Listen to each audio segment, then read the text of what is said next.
If you are itching to hit the road but stay in Maine this summer, you might want to take a look at the June issue of Down East magazine. Its cover story features Getaways, great places to stay throughout the state.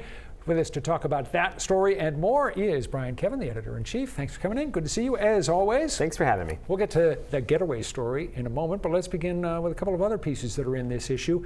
A really interesting profile of the community of Northeast Harbor on Mount Desert Island, and a look at how the summer people and the locals, despite some tensions between them over the decades, have come together to really keep that place going. Yeah, and that's always a story of Maine, right? This tension and relationship between folks from away and folks from here. And Northeast Harbor on MDI, author Ginny Wright kind of makes the case, is a town where that relationship is as mutualistic as any place. And as Mount Desert Island has become a place that is more and more difficult to eke out a year-round living and more reliant, obviously, on tourism and summer folks, Northeast Harbor, which has bounced back from a couple of tricky tragedies and situations, including some pretty disastrous fires downtown a decade back, has really tried to reinvest in making it a livable place year-round. And the irony is how integral summer people are to that process. Yeah, it's really interesting to see how those two groups have pulled together and really are working to make it a better village. And maintain the character it's always had that they all value. Exactly.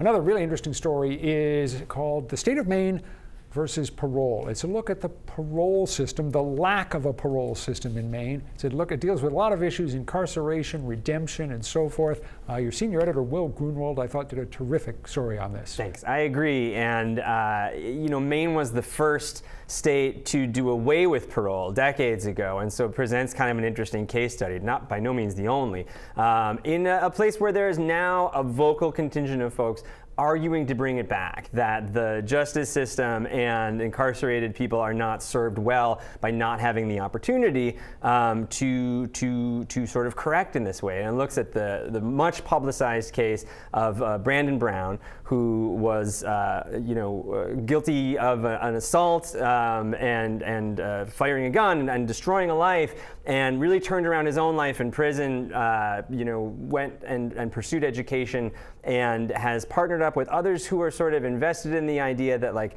there's a path to redemption here that we're not taking advantage of. And of course, there are folks who feel very strongly otherwise. It's a really thought-provoking piece, and we may want to avert our eyes when we're on prison issues, but it's something that affects everyone because we're all paying one way or another for the whole correction system or its consequences. Absolutely. Let's go to the Getaways. You're taking a look at various inns, hotels, motels, fun places to stay around the state. What was sort of the overall approach you took here? We're always excited to look at the lodging scene in the state, and I think what kind of steered us a little bit this time was the notion that during the last couple of years, as the tourism scene has been thrown into turmoil, there's a lot of folks in the lodging space who found opportunities to reinvest or do substantial remodels, open new places.